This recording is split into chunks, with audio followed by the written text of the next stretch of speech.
Alright, let's move on to our day 5 lecture. So let's create a new notebook.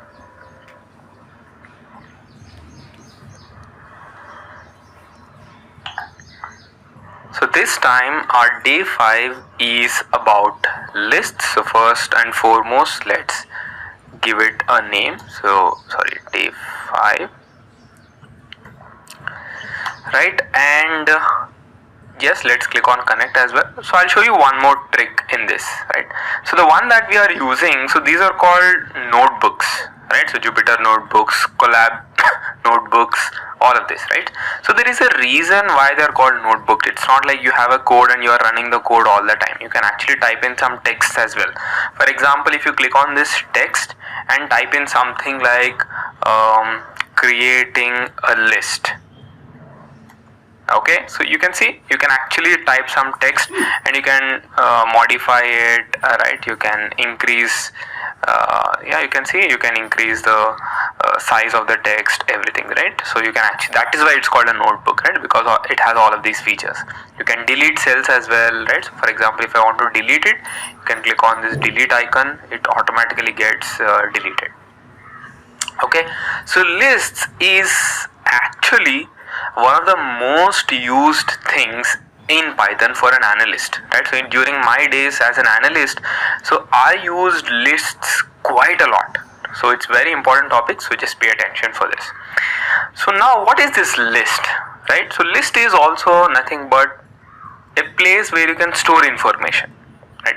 For example, how do you create a list? Right, so what is a list, right? So we'll talk about all of these aspects and what are the things that you can do in these lists as well.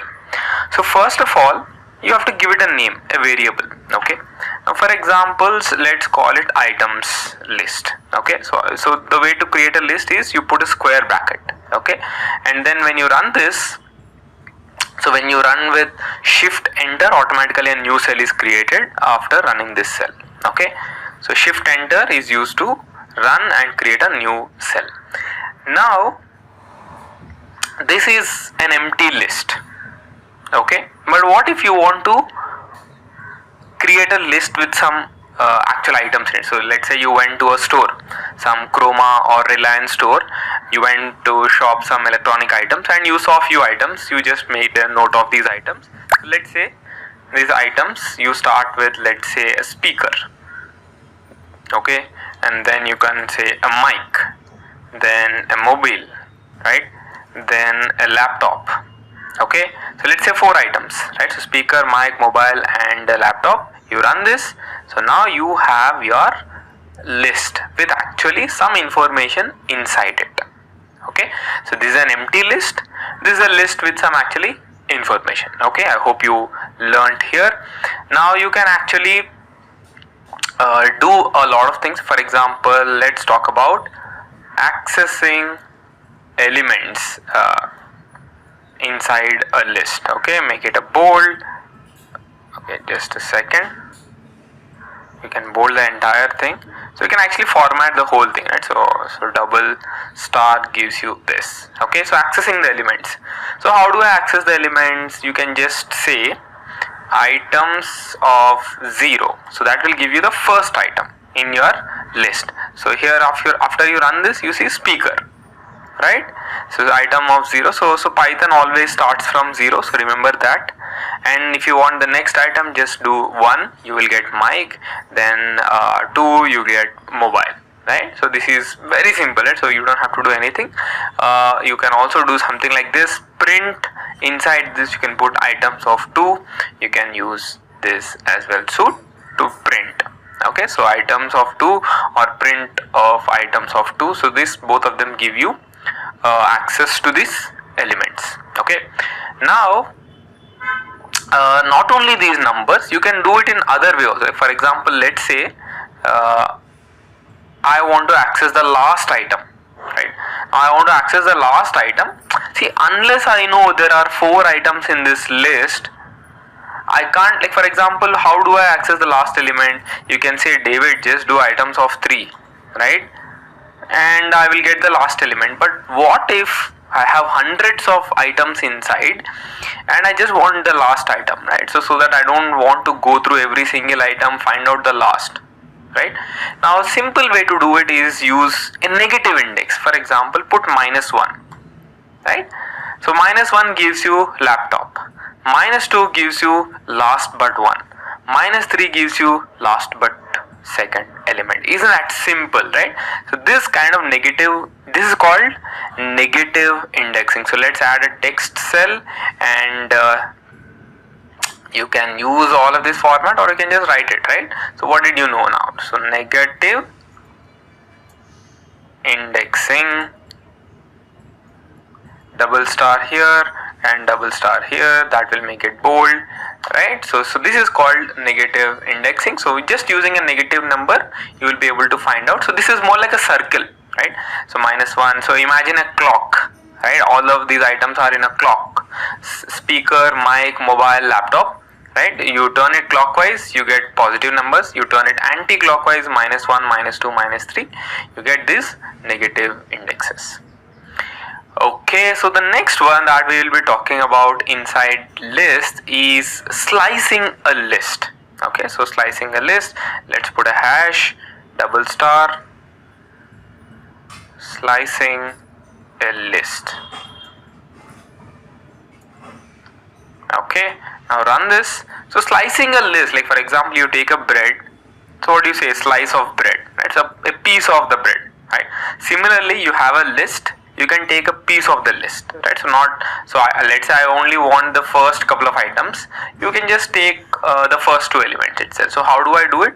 So items, and let's say I only want the first two items. Okay, so what you can do is you can just do starting. So starting starts from 0, ending is let's say 2, it gives you 1 and 2. So it's like -1. So this -1 you get this, right? So if you mention 2 you get 2 elements. It will access till the first element.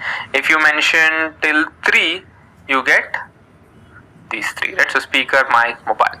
But let's print our items again. So let's say this is our items, right? So these are items. So let's say we want only last 2 items. Okay, you can also get that items.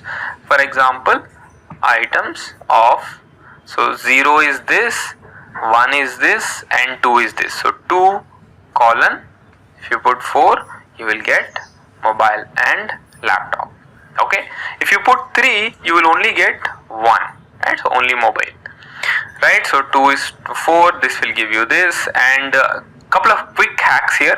You don't have to specify the first element also. Let's say you want it from the start, just put colon and 3, it will automatically give you 0 to 3 because the default start value is actually 0, right? And if you remove this 3 and put 2 till the end, so this will assume that so default is actually end of the list. Okay, so default for starting is empty and put 3, default for ending is put something and like don't specify anything, it will run, it will automatically give you till the end of the list. Okay, so that is about slicing a list, just like you slice your bread. Okay, next one we will talk about modifying a list. So what if I made some changes, right? So modifying a list, right? Now, so modifying list is nothing but, again I'll put the actual list first. Now for example, let's say instead of a laptop you say PC. Okay, so I don't want a laptop, I want a PC. So in that case what you can do is, so what is, you have to access the laptop first, correct? So laptop is nothing but your third element, right? So fourth element, but you have to put the index 3 because it starts from 0, 0, 1, 2, 3. Okay, laptop. Now I want to change it to PC. So what you can do is just put of 3 is equals to PC, then run it. Now print your items list. So you can actually see your fourth element, your final element is actually replaced by a PC. Very simple, isn't it? So that is how you can actually modify your existing elements. Let's modify, I would say modifying elements in a list. Let's put that. Okay, modifying elements in a list. Now that was simple. Now what if I want to add more items? You can do that also. Like for example, let's add one more text cell and adding elements to a list. Okay, we missed the double quotes towards the end. Let's put it back. Okay, now adding elements to this list. Okay, once again, items. So items will give me this speaker, mic, mobile and PC. For example, let's say I want to add charger. Okay, so you can just do items dot. So the word here is, you can already see my notebook is suggesting, it's called append, append, append, and put your, like let's say, charger, right? You run this, so it will automatically add. Now if you try to access items inside, then you will get speaker, mic, mobile, PC and a charger. You can keep adding more items, like items dot append. So let's say what else do we add, right? So think of it, right? So let's say camera, right? And now you see automatically added. So we added a charger, we added a camera as well. So this is how you can simply add these items. And you can similarly, you can so just the way you have added these items, you can also remove items, right? So simple way to remove items is just using the remove function. So let's look at that also. Remove elements. Now items dot remove. So let's say I want to remove a camera. Okay, so if I remove camera and items, print items, you can see that the camera is actually removed from our items. And if you want to delete the whole list, you can also, or you want to delete in any other way, you can use the delete function, delete items of let's say the last one. Okay, so now you do it.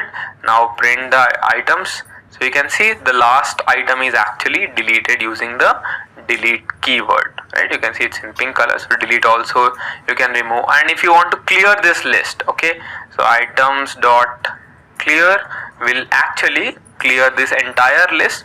Now if you try to access items, it will be empty because it is all cleared. Okay, now so that is how you can do it. So let's put the items back. So how do we do this? Copy all of these values and put items is equals to this, and this will automatically give you. Okay, so next one is, like, I want to check whether some item is actually there in the list. Like for example, so this we call it checking for existence. Okay, so let's just making sure if that item is actually present in a list or not, right? So for example, let's say I am looking for earbuds. Okay, so earbuds is actually not there in these items, correct? So that we know because we already know what is inside this items, and we can actually look at these items. But what if you have like 500, 600 items and then you're trying to check? You can't go through every single item, isn't it? So how do we check it very easily? It's very, very, very simple, right? So I'll tell you a small trick. Okay, so what you can do is, so let's say I want to check earbuds, right? So are earbuds in the list? Okay, you are trying to check. So simple, so print, you just do a print and then earbuds in items. Run this, you can see whether it's true or false. Isn't this crazy, right? So simple print statement, and you are using a keyword called in. Okay, just make a note of this. So in is more like an English word. Earbuds in items. Okay, instead of earbuds, let's say we put a mic. Then run this. This will actually give you a true value because this is true. Mic is actually there in the item. So let's go back and put earbuds. So that is how you can get whether it's a true or false. Quite simple, isn't it? And last two things, we've actually covered 8 things so far, and number 9 we will go through a very, very important one, which is length of a list. right? So let me add a simple text cell here. So text cell length of a list. Okay, so this is also one of the most used function, so you will be using it quite a lot of time. For example, so items, if I put items, so let's count how many items are there. So 1 2 3 4 and 5, so 5 items are there. If I just do length of items, len, you will automatically get this 5, right? So even if there are like 500 elements, 10,000 elements, 20,000 elements, you will get to know the exact number using this length keyword. len, put brackets, and inside brackets put these items, you will automatically get the actual length of the list. Right, so before we close about lists, there is one important piece that you have to know. So that is called list comprehension. So let's take a look at list comprehension.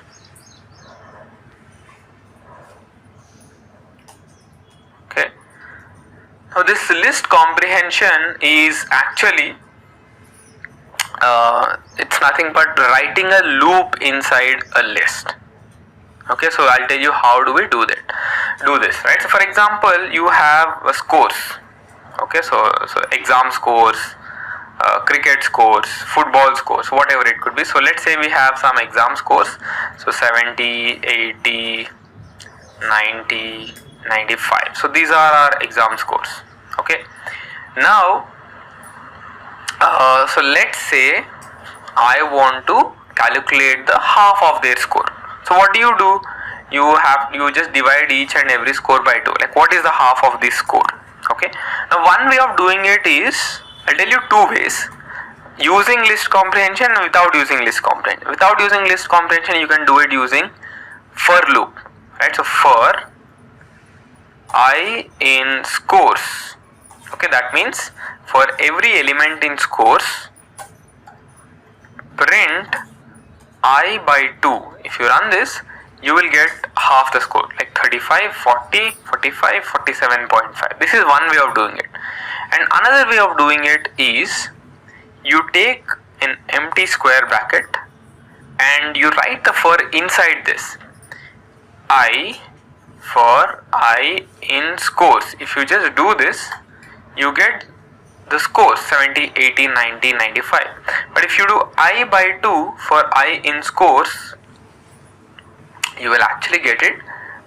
So this is actually faster than a for loop, right? So I by 2, this list comprehension. So remember, list comprehension is always faster than a normal for loop. So I by 2 for I in scores gives you this actual item. So let's recall what did we do in this entire chapter. So we've created a list, empty list, then access elements, negative indexing, slicing a list, modifying elements in a list, then adding new elements, then removing elements, right, using these words, clear, all of this. Then we checked the existence of this item inside a list. Then we also found the length of a list. Then finally we ended up with list comprehension, where you can actually write things like logics inside a list itself. I hope you enjoyed it. See you in the next one.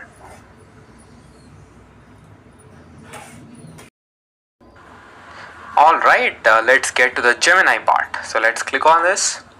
Now for example, let's say I'm trying to prepare for a Python test and an interview. Okay, so I have to pass a test first and then I'll get a chance to be interviewed. Okay, so I'm preparing for MCQs. Okay, so now I'll ask Gemini, give me some basic MCQs on Python lists.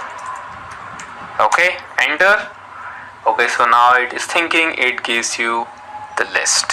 Okay, now this is very basic, but now you can ask more questions like let's say these are too easy, make it hard, and also make it very tricky, right? So you put a prompt like this, it gives you little harder questions as well.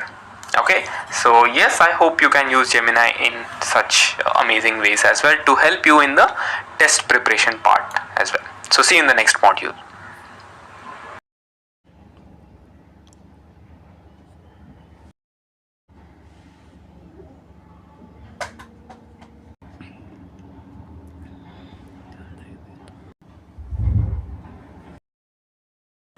Right, our next topic is about functions. So functions is a very tricky topic, right? So I'll try to simplify it as much as I can, right? So what we are talking about today is I'll keep using this text feature, so I would recommend you also to do it as well.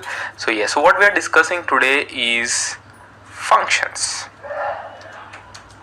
Okay, so this we'll do it in two parts. So today we'll cover some basics, and in the next next module, we'll try to cover it a little more things as well. Okay, now functions is the way I want you to imagine is there are three important pieces in a function. Okay, input, logic, output. So these are the three important things in a function, in any function, like it could be a simple function or a complex function or some utility function, whatever it is, right? So there are three things: input, logic, output. Okay, but David, tell us, what is this function even? How do you write a function? See, a function is nothing but something that you can reuse every time. I'll tell you an example. For example, so remember we wrote about print hello world in our first in our first session, right? So hello world, print hello world, we wrote this in our first, right? And what if you, instead of the world, you put my name and then you print this. Okay, now I'll tell you a more trickier way of doing this. Okay, so first we will try to understand defining a function. Okay, so yes, again, don't forget to add this. So we'll talk about, okay, so this is not, okay, I'm sorry, I should have added it in a text cell, isn't it? Text. Okay, so first we will learn about defining a function. Okay, now define, so let's say we call it hello function. Okay, define. First I'll write it and I'll tell you how to what am I actually doing. Okay, print hello world and then run this. Okay, now if you just do hello, if you just call this function, it will automatically run what is happening inside this. Okay, so David, lots of things happened. What are you doing here? So very simple. So every time you start with a word called DEF, so which is nothing but defining, you're defining something. That's what DEF stands for. So DEF, then this is your function name. So in this case my function name is hello, then you put couple of normal braces, right, and then a colon. So every time you put something important, something like a condition or a function, you end it with a colon. Then after colon you put whatever you want to do. So in this case, let us go back to what we discussed in the start. So we discussed about input, logic, output. So let us try to write what is the input here. Input is which is inside braces. Is there anything inside braces for this hello function? No, right? So put no. Now logic, what is the logic? So just print hello world, right? So print is the logic. Then right, so output, you get this output hello world, right? So you actually get this hello world output. Okay, so input, logic, output. Now for example, you can also, so this is called calling a function, right? So just to be clear, so how do you, once you create a function, so how do you use this function is by calling. So that is called calling a function. Okay, I'll put it here. Okay, so this is called calling a function. You call the function with its function name. So this is called function name and couple of braces, so which will tell that this is actually a function. If you just do hello, this will not understand what are you trying to do actually. So this is just when telling you that this is a function, right? But if you do this, it will actually run the function and give you the output as well. Okay, now the next thing is, so my input here was nothing, right? Now what if I give my name? Okay, so let us see how do you actually pass something inside this function. So that you can do. So let us copy the same code. Okay, let us copy the same code whatever we had in the beginning, and here let us pass something called name. Okay, so any name. Okay, name, and then instead of world we use this name. Okay, so here I'm using something called f strings. I'll explain you about f strings also in this. So you put flower brackets, then name. Okay, now run this. I'll show you first and then I'll explain. Okay, hello, and put my name David.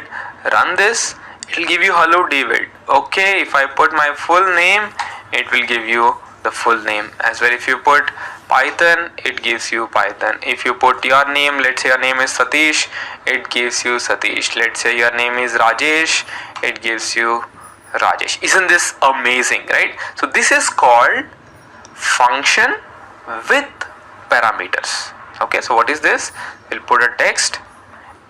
It's called function with parameters. Sometimes it's called params, right? So in a shortcut word, so parameters or params. So what is my parameter here? Name. Okay, so this is a third thing that we saw. I'll put number 3 here, right? So number 1, we defined a function. Number 2, we called a function. Number 3, we actually passed a parameter. Okay, now so David, what was that f thing that you did? So this f it's called f string because so whatever you type inside, it's called a string. Okay, it's called a string. So this one is called a string. But if you put f in the start and put something inside it, it's called f string. Okay, so that's the name of f string. Now the beauty of this f string is you can pass these parameters, right? So that parameters can be passed using curly braces. You put anything inside this name. So for example, let's say I define name is equals to my name, and then run this. This f string automatically gives you this parameter. So you whatever you call it. For example, let's say I give it for example, let's say cricketer. Okay, so and then cricketer, instead of David you put Dravid, and then you pass cricketer, right? And then you can actually see this. Right? Isn't it amazing? You can actually use f strings in a very amazing way as well. Like for example, let's say you have country. So country is India, and let's say you have capital, and capital is New Delhi. You put an f string saying f. So let's use print because that is easy. So inside print you can have this f string. So what do you say? New Delhi is the capital of India, right? So now you type it this way, right? So New Delhi is the capital city of India. But now let us replace this India with country. Okay, how do you replace? Put flower brackets, put country, right? And replace this New Delhi with a capital, and that's all. Okay, now you run this. Okay, I've put, it's my mistake. Yes, spelling mistake. You can see New Delhi is the capital of India. Like for example, you replace it with anything that you want. Let's say we go with Australia. What's the capital of Australia? Okay, it's actually Canberra, right? So now you run this, you actually get Canberra is the capital city of Australia. Isn't this amazing? So that's what f strings are. Okay, so this was just a side topic to help you understand what are these f strings. Okay, so I'm just putting this. These are called f strings. A very important topic, especially when you are dealing with print statements and all. It's very handy. Okay, so that's why I wanted to cover this aspect as well, right? Now finally, before we close this session, so let us cover one more thing, which is nothing but, so we have seen input, we have seen the logic, right? And then it is trying to print something. Okay, now what if I want to do some actual, like, so let's say some maths, and then return something. Okay, so this is called returning something. The function actually returns you something. Okay, so what do I mean? Like, for example, I have two numbers and add these two numbers. Okay, so that is, I want to create a function. That's, I want you to pause the video and try creating a function which will add two numbers, right? I'll pause it, do it. Okay, I hope you paused it. So let me show you how. So define, so let's say add, I will call it add numbers, right, for simplicity, and pass two values x comma y. You can pass multiple parameters. Okay, x comma y, colon. Now what you do is, for example, you can just do something like print x plus y. Okay, run this, and what does it do? Add numbers, let's say 5 comma 6. You run this, so what does it give you? It gives you 11. Okay, but okay, so this is, David, this is already giving the output that I need. What do you want me to return, right? Now for example, let's say I put some variable v, and it stores whatever is coming from this function. Okay, add numbers 5 comma 6. Okay, I run this. Okay, now let me try to access this v. What does it say? It does not give you anything, because you are just printing it, right? You are not returning anything. For you to return, what you have to do is not printing, but you have to return x plus y. Okay, so now you do it, right? So it gives you the same output, but if I run this v and now try to access this v, so this v actually stores the value of addition of two numbers. So that is the powerful nature of this return. You can actually access the answer of this function. So this is called function with a return value. Okay, so let's type it here. So number 4, function with return value. So this is what we've returned here. In this case, it is just addition of two numbers. So let's recall what happened in this module. Function, so we got to know that function has three things: input, logic, output. How do you define a function? You put this def keyword, function name, then couple of braces, colon, you put whatever you want, right? How do you call this function? Basically you are trying to access this function, so hello, couple of braces, this will give you hello world. Then function with parameters, so you pass a name, right? You can see hello of name, and then automatically it will give you that name, right? So you change that name, automatically it will change, right? So that's the reusability of the function is what makes it so powerful.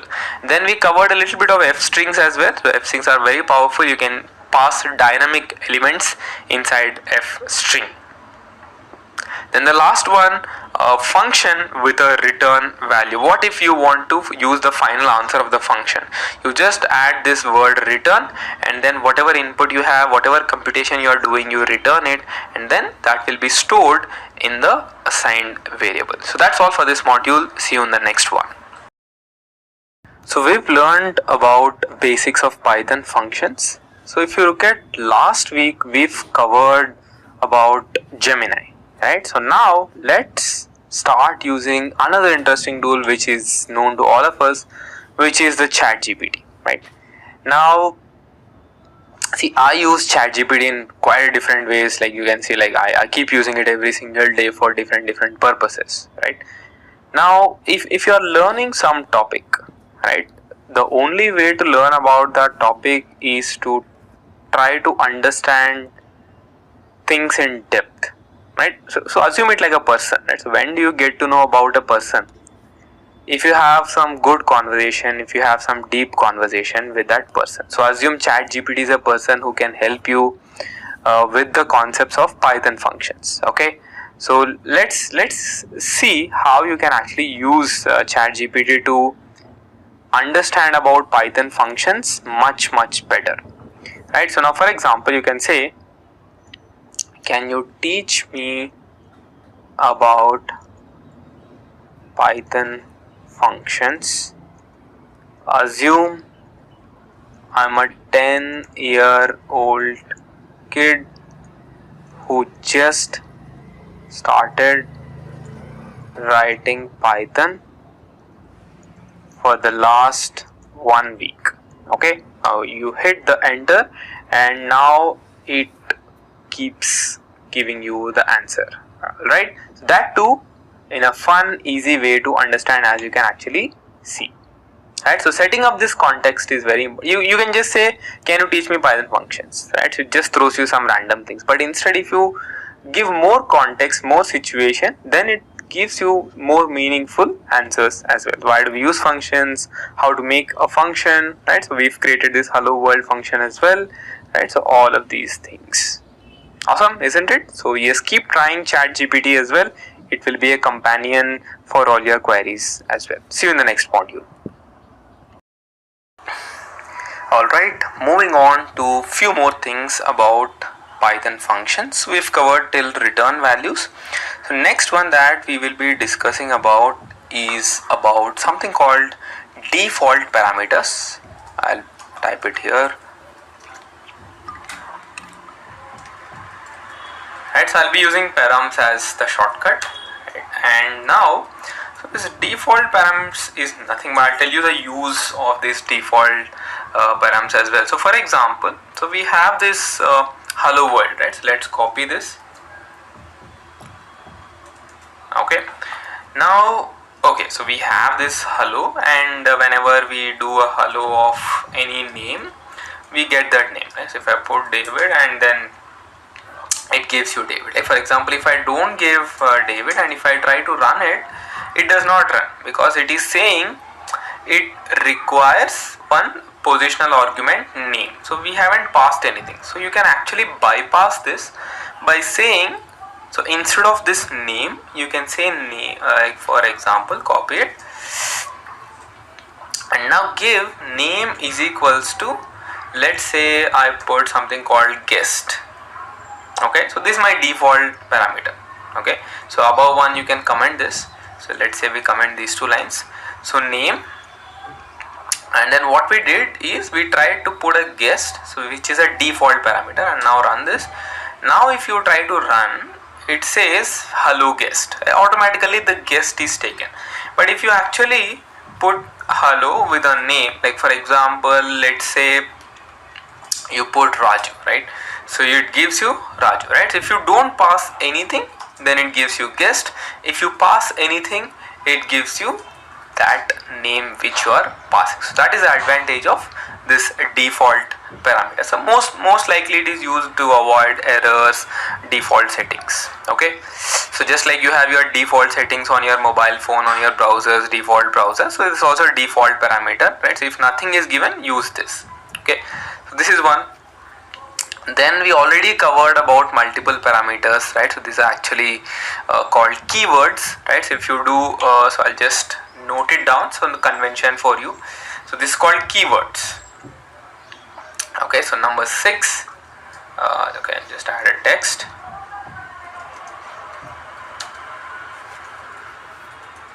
Keyword arguments.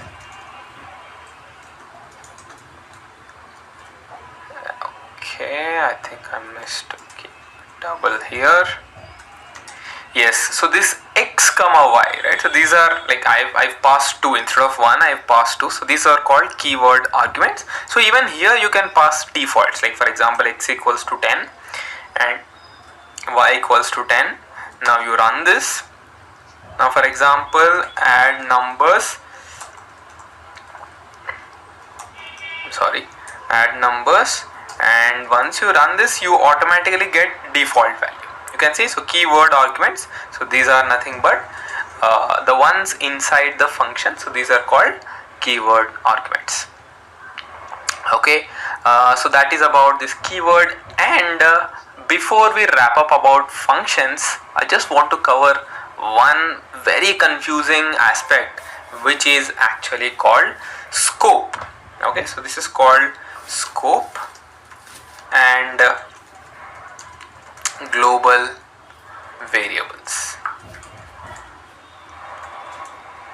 Okay, so practically this is a very useful one. So a lot of people actually get confused, and there are many interview questions around this topic as well, right? So just pay attention for this. Okay, for example, let's say I have a simple function, right? So let's call the function name as test function. Okay, and now I'm trying to print, let's say, x. Okay, I don't know what is x, right? And I'll try to run this. Okay, now just call this function. So when we call it, it gives you an error, name x is not defined. Okay, so yes, let's try to put because x is not defined, we didn't pass anything inside the function, correct? So let's pass x inside the function so that it can access that. Okay, I don't know what x is. Okay, so test. Now it says missing one required positional argument x, so I have to pass something. So instead of passing something, let's say I put a default value of 10. Okay, now run this. Okay, you got 10. Okay, so this is the default value.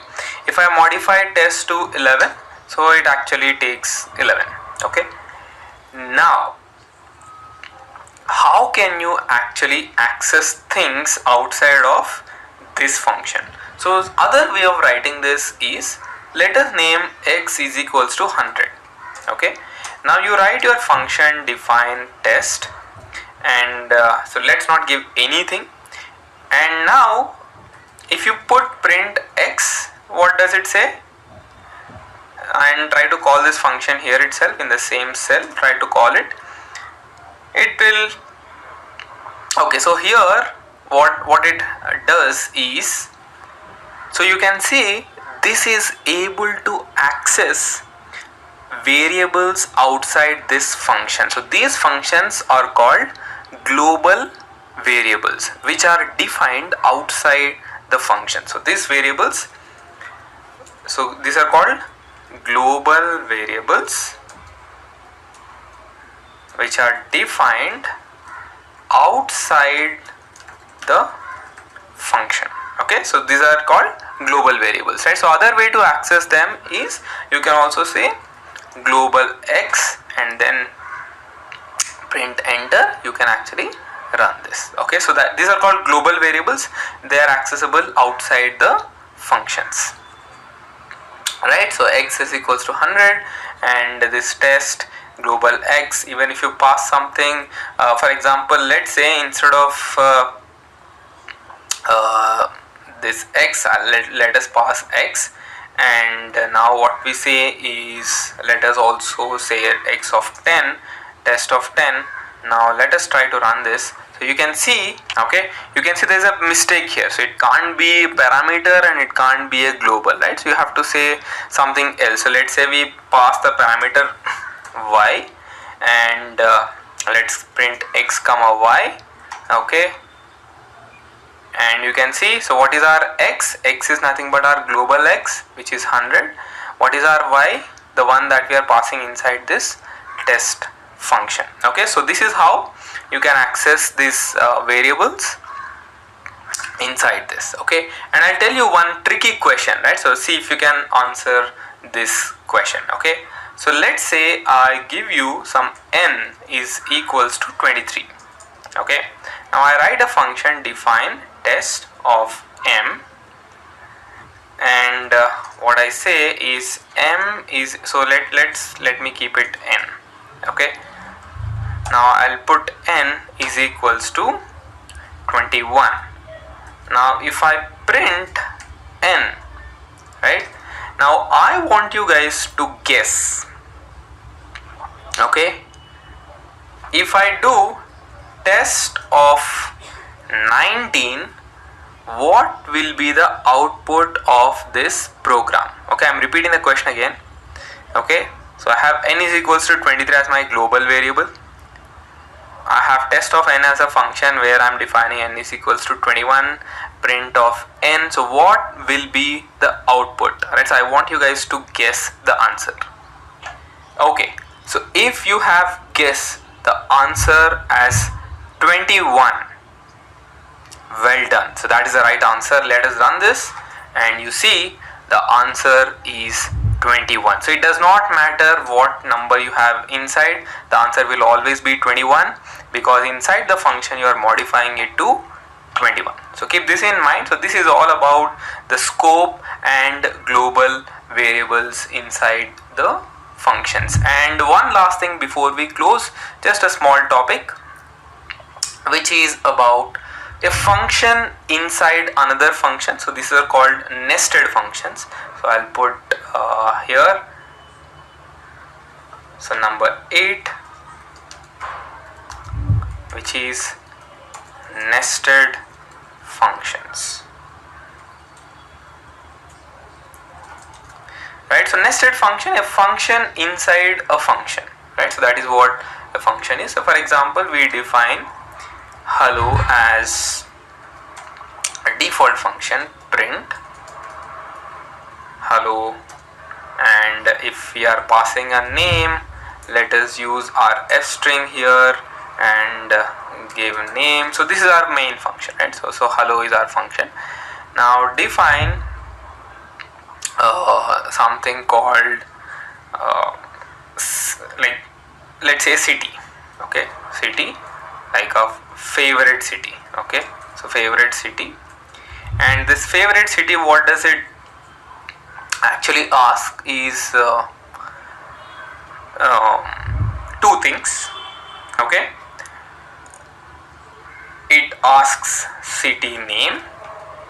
Okay, and then what it asks is the name of the person as well. Okay, now okay, so what you say is you have the favorite city of a person and you have the name of the person as well. Okay, so now what you say is let's say I'm David, so I've come to Mumbai. Okay, so hello David should be the first line and second line should be welcome to Mumbai. Okay, so these are the two lines. Now we already have hello, right? We can access this using hello, and inside this you can just pass the name.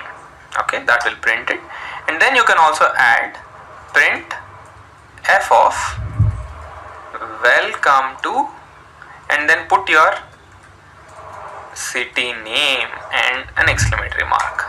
Okay, so we have our first function, we have used that function inside another function. Now for example, let's say I put favorite city Mumbai and my name. Okay, so I'll just run it. So you see hello David, welcome to Mumbai. Right, so you have these are called nested functions. You have a couple of functions. We are using this hello name function inside our favorite city function. So that's all for this module. See you in the next one. So share it with the rest of the people. Comment section. Please like the video and subscribe it. Thank you very much.